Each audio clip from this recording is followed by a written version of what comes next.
Dear Yorubas, I am here to challenge you. Can anyone among you sincerely tell me how the Igbos has offended you? Any point you raise and prove it, you will be rewarded with a sum of 100 million naira. I mean genuine points. I learned that the Igbos are bad people. They are evil.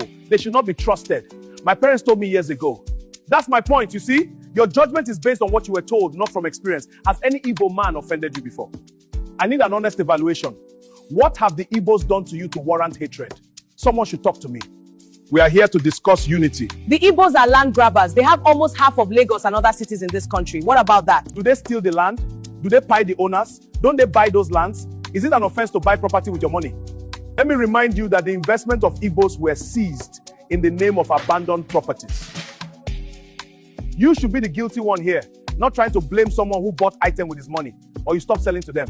Unfortunately, you pretend not to see the main land grabbers who pay people and collect their lands. Don't you see them? It's a shame that you fight someone who buys from you, but romance someone pay you and collect by force. That's hypocrisy. Any other point why your hatred on Igbos are justified? Nobody has given a tangible reason so far. My own is simple. Igbos are too proud. They are always bragging about everything. I hate that lifestyle. My dear, don't be intimidated by the Igbos lifestyle. Yes. We are proud for a reason. Imagine being successful with 20 pounds. Right. We were given 20 pounds to start life, and today we have turned the 20 pounds to billions of naira. Won't you brag about it? Again, what you call pride is not arrogance. It is our nature. Igbos adopted the leopard as our symbol for a reason. I will explain. Leopard is known for independence. Like the leopard, the Igbo spirit thrives on self-reliance and personal achievement. Leopard is intelligent. The leopard wins through strategy, just as the Igbo value wisdom over noise. What about authority? The leopard symbolizes dignity and leadership, much like Igbo traditional prestige. You must also mention adaptability. Wherever it goes, the leopard survives, just as Igbo people excel wherever they settle. Think about quiet strength. The leopard moves silently but acts decisively, reflecting Igbo strength through results.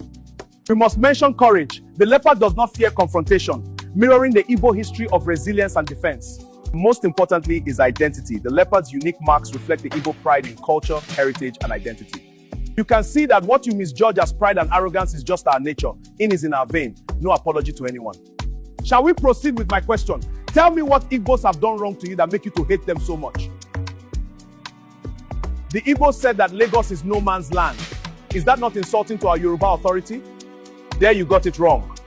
If you are familiar with history, you should know that the phrase was first used by former governor of Lagos. It was Governor Jakonde who stated that Lagos is no man's land. It didn't come from the Igbos. Check your history well.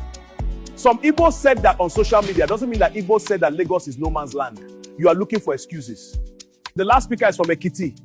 So are you claiming Lagos? Lagos in Southwest doesn't mean Ekiti man should claim it either.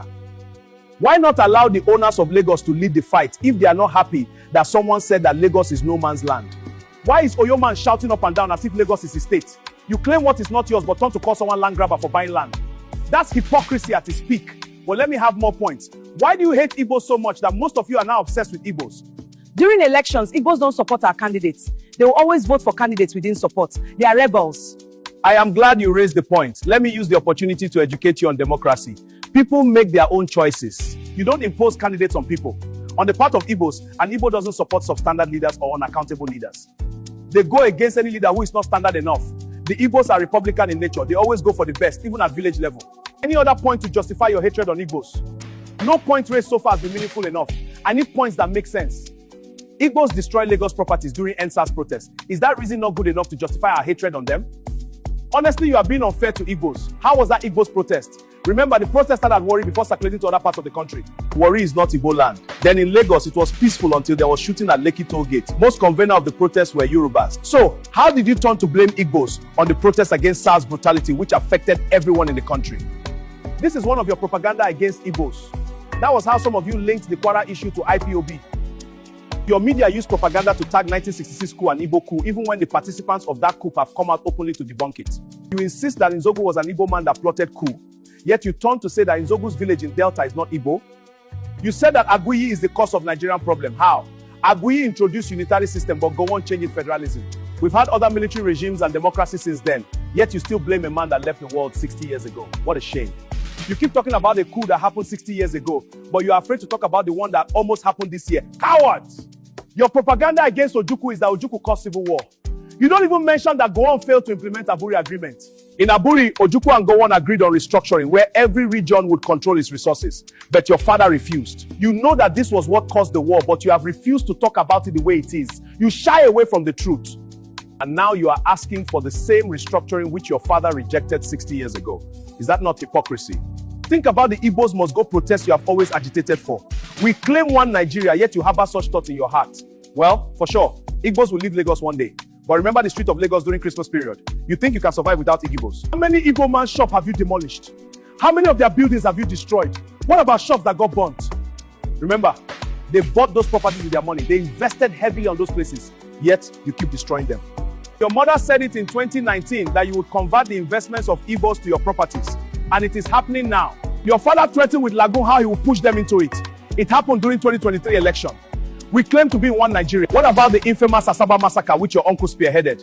Your uncle pied thousands of unarmed innocent civilians. All of you are happy to hear that your daddy initiated the policy that cut food supply, which led to the pain of millions of Biafrans.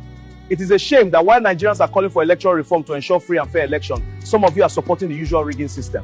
Even when Nigerians protested against bad governance, you refused to participate as if you are not facing the same hardship. As others were protesting against hardship, you initiated your own protest on Igbo must go as if your problem is Igbo. Even when President Trump and Americans have enough evidence on Christian persecution in Nigeria, you still find a way to blame Igbos. Even in the church, you still show your hatred on Igbos. A priest stopped church service in Yoruba land because Igbo son was raised. A Nigerian player missed the penalty and you blame the entire Igbo, forgetting that a Yoruba player missed the penalty for World Cup qualification. I can tell you 2,000 ways Yorubas have offended Igbos, but you can't point out a single way Igbo man has offended you. It has gotten worse to the extent that you now transfer the hatred to any Yoruba person who doesn't hate Igbos. What a shame. Imagine your propaganda that an Igbo man pie an Hausa man. Even the person who pie the Hausa man is from Benue. Remember, your attack and propaganda make us stronger. You leave your business to face Igbos. We have not offended you. No matter how hard you try, you can't point out a single way we have offended you. All the things you mentioned have no basis.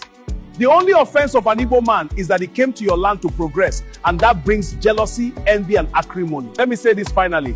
Messi is marked, Ronaldo is tackled, but nobody cares about useless players. The same is applied to the Igbos. People that carry great destiny attract attention just as the Igbos do.